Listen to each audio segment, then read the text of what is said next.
Hello guys, welcome back to Ignatius vlog.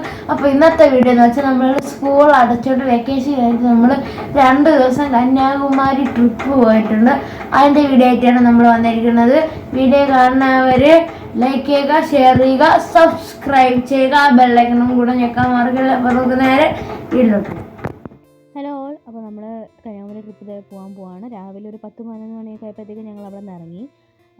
ആദ്യം തന്നെ ഞങ്ങളൊരു റെസ്റ്റോറൻറ്റിലാണ് പോയിട്ടുണ്ടായിരുന്നത്. കാരണം ഞങ്ങളൊരു 11-12 മണിയൊക്കെ ആയി. അപ്പോൾ പിന്നെ ഫുഡ് കഴിച്ചിട്ട് ബാക്കി ട്രാവലിംഗ് അങ്ങോട്ട് പോകാമെന്നാണ് ഞങ്ങൾ കരുതിയത്. അപ്പോൾ അതുകൊണ്ട് തന്നെ അത്യാവശ്യം കുറച്ച് ദൂരം പോയിട്ട് ഞങ്ങളൊരു ഹോട്ടലിൽ കയറി. ഈ സൈഡിൽ കൊടുത്തിരുന്ന വീഡിയോ എന്ന് പറഞ്ഞാൽ വിഘ്നേഷ് ഞങ്ങളൊക്കെ ഒരു 2-3 വർഷം മുമ്പ് ഞങ്ങൾ പോയിട്ടുണ്ടായിരുന്നു കന്യാകുമാരിയിൽ. അപ്പോൾ പോയി എടുത്തൊരു വീഡിയോ ആണ്. അപ്പോൾ അതുകൊണ്ട് ഞങ്ങൾ ഫുഡെല്ലാം കഴിച്ചതിന് ഫുഡൊക്കെ നല്ല ടേസ്റ്റ് ഉണ്ടായിരുന്നു. ഫുഡ് കഴിച്ചുകൊണ്ട് ഞങ്ങൾ നേരെ തന്നെ പത്മനാഭപുരം കൊട്ടാരം കാണാൻ വേണ്ടിയിട്ട് പോയി. നല്ല മഴയുണ്ടായിരുന്നു. വിഘ്നേഷിന് കൊട്ടാരം അകം കയറി കാണാൻ പറ്റിയിട്ടുണ്ടായിരുന്നില്ല. കാര്യം എന്താ വെച്ചാൽ അവിടെ ഈ സ്റ്റെപ്പൊക്കെ ആയതുകൊണ്ട് തന്നെ വീൽ ചെയർ കയറാനായിട്ട് ഭയങ്കര ബുദ്ധിമുട്ടുണ്ട്. അപ്പോൾ ഞാനും അപ്പച്ചിയും പിന്നെ എൻ്റെ കസിൻസും ഒക്കെ ആയിട്ട് ഞങ്ങൾ 4 പേരാണ് കൊട്ടാരത്തിൻ്റെ അകത്ത് കയറിയിട്ടുണ്ടായിരുന്നു. വിഘ്നേഷ് അതിൻ്റെ അടുത്ത് മ്യൂസിയം ഉണ്ടായിരുന്നു, അവിടെ കയറി. പിന്നെ അതിൽ നിന്ന് ഞങ്ങൾ നേരെ കന്യാകുമാരിയിലോട്ട് പോയി.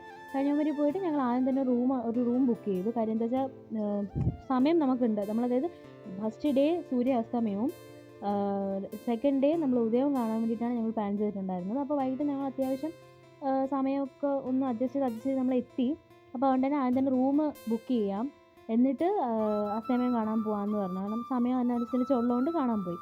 പക്ഷെ ഞങ്ങൾ ചെന്ന സമയത്ത് സൂര്യനൊക്കെ അത്യാവശ്യം നല്ല രീതിയിൽ കാണാൻ പറ്റുന്നുണ്ടായിരുന്നു. പക്ഷേ സമയം കുറയും തോറും, അതായത് അസ്തമയ സമയത്തോട് അടുക്കും തോറും സൂര്യനെ കാണാനില്ല. അതായത് നേരത്തെ ഞാൻ പറഞ്ഞത് നല്ല മഴയുണ്ടായിരുന്നു. അപ്പോൾ അതുകൊണ്ട് തന്നെ കാർമേഘങ്ങൾ കൊണ്ട് ഭയങ്കരമായിട്ട് മൂടിയിട്ട് ഞങ്ങൾക്ക് അസ്തമയം കാണാൻ പറ്റിയില്ല. അസ്തമയം കാണണം എന്നുള്ള ഭയങ്കര ആഗ്രഹം ഞങ്ങൾക്ക് എല്ലാവർക്കും ഉണ്ടായിരുന്നു. കാരണം ഇതിനു മുമ്പ് ഞാനും വിഘ്നേഷും അച്ഛനും എല്ലാവരും പോയിട്ടുണ്ടെങ്കിലും അന്ന് ഞങ്ങൾക്ക് ഇതെങ്ങനെ കാണാൻ പറ്റിയിട്ടുണ്ടായിരുന്നില്ല. അപ്പോൾ അതുകൊണ്ട് ഇപ്രാവശ്യം ഇങ്ങനെ വരുമ്പോൾ അത് കാണണമെന്നുള്ള ഇതിലായിരുന്നു വന്നത്. പക്ഷെ അന്ന് ഇപ്പോൾ കാണാൻ പറ്റിയില്ല. അപ്പം ഇതിൻ്റെ സങ്കടമൊക്കെ ഒന്ന് മാറ്റാൻ വേണ്ടിയിട്ട് ഞങ്ങളെല്ലാവരും കൂടെ ഇനിയിപ്പോൾ റൂമിൽ പോയിട്ടിരുന്നിട്ട് കാര്യമില്ല. കാരണം ഇനി ഇത്തിരി സമയം ഇനി കിടക്കുന്നുണ്ടായിരുന്നു. 6:20 അസ്തമയം പറഞ്ഞത്. പക്ഷേ എങ്കിൽ 6:20 കാണാൻ പറ്റിയില്ലല്ലോ. അപ്പോൾ പിന്നെ ഇനിയും ഒത്തിരി സമയം കിടക്കുന്നതുകൊണ്ട് തന്നെ ഞങ്ങൾ ഇനി കുറച്ച് നേരം കടലിൽ പോയിട്ട് ടൈം സ്പെൻഡ് ചെയ്യാമെന്ന് വിചാരിച്ച് ഞങ്ങൾ കടലിലോട്ട് ഇറങ്ങി. വിഘ്നേഷിന് വീൽ ചെയർ കൊണ്ട് ഇറക്കാൻ പറ്റുന്ന വഴികളൊക്കെ ഉണ്ടായിരുന്നു. അപ്പോൾ അതുകൊണ്ട് തന്നെ മാമൻ്റെയൊക്കെ ഹെൽപ്പോട് കൂടിയിട്ട് അച്ഛൻ അവനെ കടലിലോട്ട് ഇറക്കി. അവനും ഇത് ഭയങ്കര നല്ല എക്സ്പീരിയൻസ് ആയിരുന്നു. പിന്നെ ഇതിൽ എനിക്ക് കുറച്ച് സ്പെഷ്യാലിറ്റി ആയിട്ട് തോന്നുന്നത് വെച്ചാൽ, നോർമലി ട്രിവാൻഡ്രത്തുള്ളപ്പം അമ്മ പൊതുവെ കടലിറങ്ങാറില്ല. പക്ഷേ ഇപ്രാവശ്യം ഇവിടെ വന്നപ്പോഴത്തേക്കും അമ്മ കടലിലിറങ്ങി. അത് അമ്മ ഇങ്ങനെ പേടിക്കുന്ന വീഡിയോ ആണ് ഇപ്പം നിങ്ങൾ കാണുന്നത്. റെയറായിട്ട് കിട്ടിയതാണ്. പെട്ടെന്ന് ഞാനിങ്ങനെ ചുമ്മാ വീഡിയോ എടുത്തുകൊണ്ടിരുന്നപ്പോഴത്തേക്കും പെട്ടെന്ന് കണ്ടതാണ്. അമ്മ ഇങ്ങനെ പേടിക്കുന്നത്. നല്ല രീതിയിൽ അമ്മ പേടിച്ചിട്ടുണ്ട്. ഞാനെൻ്റെ വോയിസ് കൊടുക്കാൻ പറ്റുമെങ്കിൽ കൊടുക്കാം. അത് കേൾക്കുമ്പോൾ മനസ്സിലാവും അമ്മ വിളിക്കുന്നു. അമ്മ നല്ല രീതിയിൽ പേടിച്ചു. പക്ഷേ അമ്മ എന്തോ നോർമലി ഇവിടെ ഞങ്ങളോട് വരുമ്പം ഇറങ്ങാറില്ല. പക്ഷെ അന്ന് എല്ലാവരുടെ കൂടെ ഇറങ്ങി. പിന്നെ ഇതിന് ഞാൻ എൻ്റെ കസിൻസിൻ്റെ കൂടെ ഞങ്ങൾ എല്ലാവരും കൂടെ ഒരുമിച്ച് നിന്നപ്പോഴത്തേക്കും പുറകെ നിന്ന് എൻ്റെ അപ്പച്ചി എടുത്ത വീഡിയോ ആണിത്. അങ്ങനെ അത്യാവശ്യം കുറേ സമയം നമ്മൾ അവിടെ നിന്നു.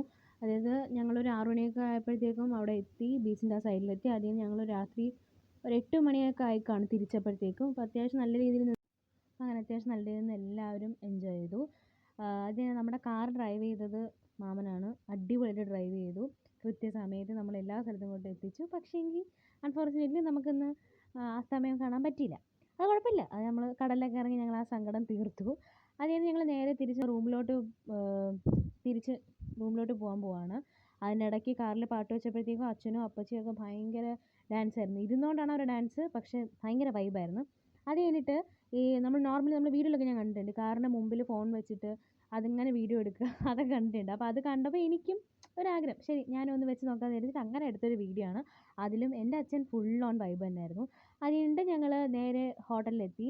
റൂമിൽ എത്തിയതിന് ശേഷം ഹോട്ടലിലെത്തിയപ്പോഴാണ് ആക്ച്വലി ഞാനൊരു സത്യം അറിയുന്നത്. അതായത് ഞങ്ങളുടെ ഈ കൂട്ടത്തിൽ ഞാനും വിഘ്നേഷും അല്ലാണ്ട് വേറൊരു വ്ളോഗർ ഉണ്ട് എന്നുള്ള കാര്യം ഞാൻ അറിയുന്നത്. അതാരാണ് എന്താണ് എന്നുള്ളതൊക്കെ നിങ്ങൾ തന്നെ കണ്ട് മനസ്സിലാക്കിയോളൂ. പക്ഷേ ഒരു കാര്യത്തിൽ എനിക്ക് സന്തോഷമായി. ഇൻ കേസ് എനിക്ക് എന്തെങ്കിലും പറയാൻ പറ്റില്ല എന്നുണ്ടെങ്കിൽ, അതില്ലെങ്കിൽ ഞാൻ വ്ളോഗ് എടുക്കുന്നതിൽ എന്തെങ്കിലും പ്രശ്നം പറ്റില്ല, സംസാരിക്കുന്നതിൽ പ്രശ്നം പറ്റിയാലോ സപ്പോർട്ടായിട്ട് നിൽക്കാൻ ഒരാളും കൂടെ ഉണ്ടെന്നുള്ളത് എനിക്ക് വളരെ വ്യക്തമായി. അപ്പോൾ എന്താണ് സംഭവിച്ചതെന്നും എങ്ങനെയാണ് ആ പുതിയ വ്ളോഗർ വന്നതെന്നുള്ളതും നിങ്ങളൊന്ന് കാണൂ. ഇനി ഞാൻ പറയുന്നില്ല, ബാക്കി ആ വ്ളോഗർ കൈകാര്യം ചെയ്യും. ഇതാണ് ഞങ്ങളുടെ റൂം. ഇനി ബാക്കിയുള്ളത് ആ വ്ളോഗർ പറഞ്ഞുതരും. മറ്റേത് സൂപ്പർ ഹോട്ടലാണെന്ന് തോന്നണം. എനിക്ക് അങ്ങനെയുള്ള ഇപ്പോൾ കേരളം ഓക്കെ പറ, നീ വേറെ എന്തേലും പറ. ഞങ്ങൾ ഇപ്പൊ കേറി, ഞാൻ ഇപ്പൊ കേറ്.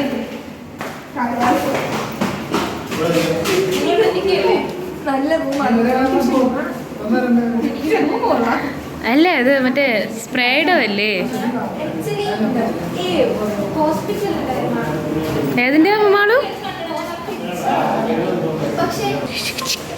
എങ്ങനെയുണ്ട് റൂം? പൊളി, ഇഷ്ടപ്പെട്ടു. എല്ലാം കൊള്ളാം. അല്ലേ എ സി ഇടാം, എക്സ്ട്രാ പൈസ കൊടുക്കണം. അങ്ങനെ ഞങ്ങളുടെ പുതിയ വ്ളോഗറിനെ എല്ലാവർക്കും ഇഷ്ടപ്പെടും ഞാൻ വിശ്വസിക്കുന്നു. സോ ഇതാണ് നമ്മൾ 2 days ട്രിപ്പിൽ ഫസ്റ്റ് ഡേ നടന്ന കാര്യങ്ങൾ ഇതൊക്കെയാണ്. അപ്പോൾ നമുക്ക് ഇനി വീഡിയോ വൈൻഡപ്പ് ചെയ്യാൻ സമയം. നമ്മൾ Day 2 പാർട്ട് 2 ആയിട്ട് നമ്മൾ ഉടനെ തന്നെ വരുന്നതായിരിക്കും. നമ്മുടെ ചാനൽ അതിൻ്റെ കാണുന്നെങ്കിൽ ലൈക്ക് ചെയ്യുക, ഷെയർ ചെയ്യുക, സബ്സ്ക്രൈബ് ചെയ്യുക. കൂടാതെ തന്നെ ഞാൻ ഞങ്ങളുടെ ഇൻസ്റ്റാഗ്രാം പേജ് ഇവിടെ ഡിസ്ക്രിപ്ഷനിൽ കൊടുക്കുന്നതായിരിക്കും, അവിടെയും കയറി ഫോളോ ചെയ്യുക. അതിൽ നമ്മളുടെ കന്യാകുമാരിയിൽ പോയ ഫോട്ടോസ് എല്ലാം പോസ്റ്റ് ചെയ്യുന്നുണ്ട്, അത് പോയി ലൈക്ക് ചെയ്യുക. സോ ടാറ്റാ.